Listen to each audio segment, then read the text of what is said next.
আসসালামু আলাইকুম। প্রিয় শিক্ষার্থীরা, আশা করছি তোমরা সবাই ভালো আছো। তোমরা যে যেখান থেকে আজকের এই গুরুত্বপূর্ণ এবং ইনফরমেটিভ ভিডিওটি দেখছো, সবাইকে স্বাগত জানাচ্ছি। দ্য ডেইলি ক্যাম্পাস পত্রিকা থেকে একটি গুরুত্বপূর্ণ নিউজ তোমাদের সাথে শেয়ার করছি। তোমরা স্ক্রিনে দেখতে পাচ্ছ, অষ্টম শ্রেণীর শিক্ষার্থীদের রেজিস্ট্রেশন শুরু 10 সেপ্টেম্বর। নিউজটি 1 সেপ্টেম্বর 2024 তারিখের। আমি নিউজটি পড়ে তোমাদের সাথে শেয়ার করছি। অষ্টম শ্রেণীতে অধ্যয়নরত শিক্ষার্থীদের রেজিস্ট্রেশন কার্যক্রম আগামী 10 সেপ্টেম্বর মঙ্গলবার থেকে শুরু করছে ঢাকা শিক্ষা বোর্ড।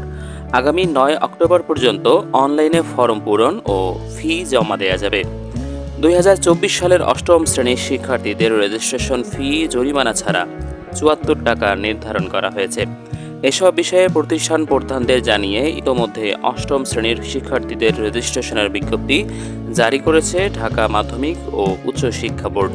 রেজিস্ট্রেশন বিজ্ঞপ্তিতে বোর্ড জানিয়েছে, জেএসসি পরীক্ষার বছরের 1 জানুয়ারি পরীক্ষার্থীদের ন্যূনতম বয়স 11 বছরের বেশি হতে হবে এবং 31 ডিসেম্বরের মধ্যে সর্বোচ্চ 17 বছর। তবে বিশেষ চাহিদা সম্পন্ন বা প্রতিবন্ধী শিক্ষার্থীদের ক্ষেত্রে এ বয়স সীমা সর্বোচ্চ 22 বছর।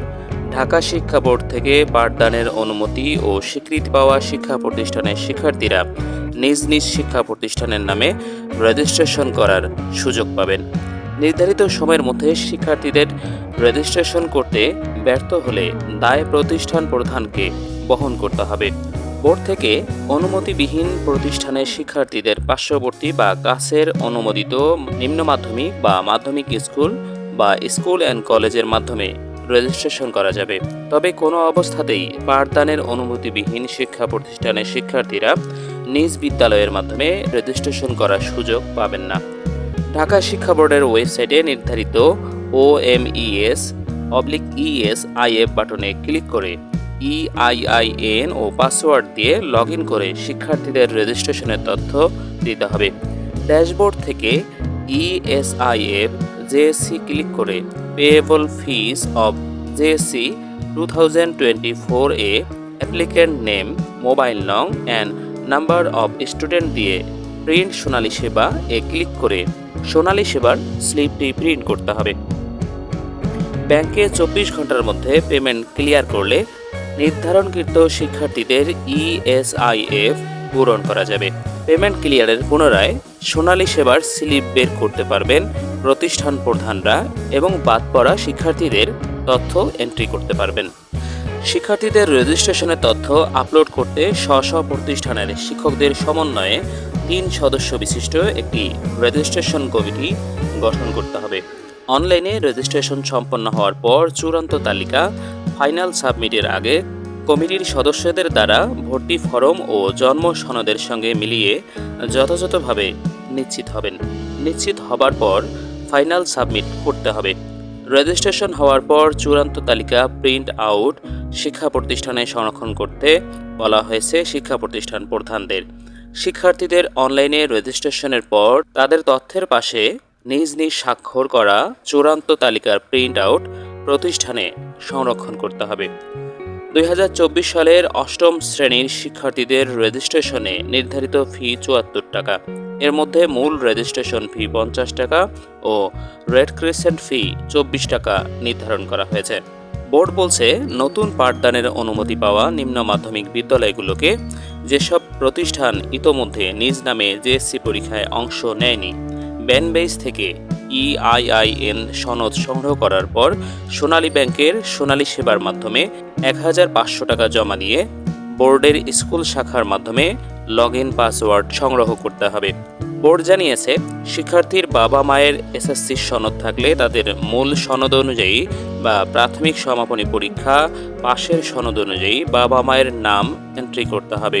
শিক্ষার্থীর বাবা মা SSC সনদধারী না হলে জন্ম নিবন্ধন সনদ বা জাতীয় পরিচয়পত্র অনুযায়ী বাবা মায়ের নাম এন্ট্রি করতে হবে। শিক্ষার্থীরা নামের আগে মিস্টার, মিসেস, শ্রী, শ্রীমতী ইত্যাদি থাকলে তা ব্যবহার করা যাবে না। সব শিক্ষা প্রতিষ্ঠানের স্বীকৃতি হালনাগাদ থাকতে হবে। বিদ্যালয় কর্তৃপক্ষকে সব তথ্য নিশ্চিত হয়ে ডাটা এন্ট্রি করতে হবে।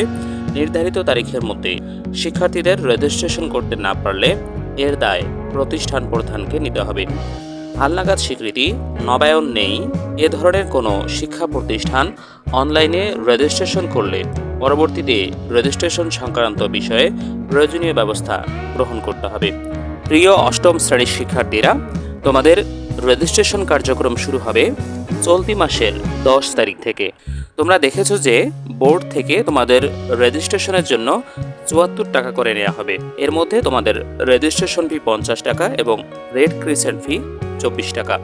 প্রিয় শিক্ষার্থী, তোমরা এই সময়ের মধ্যে তোমাদের রেজিস্ট্রেশন সম্পন্ন করবে।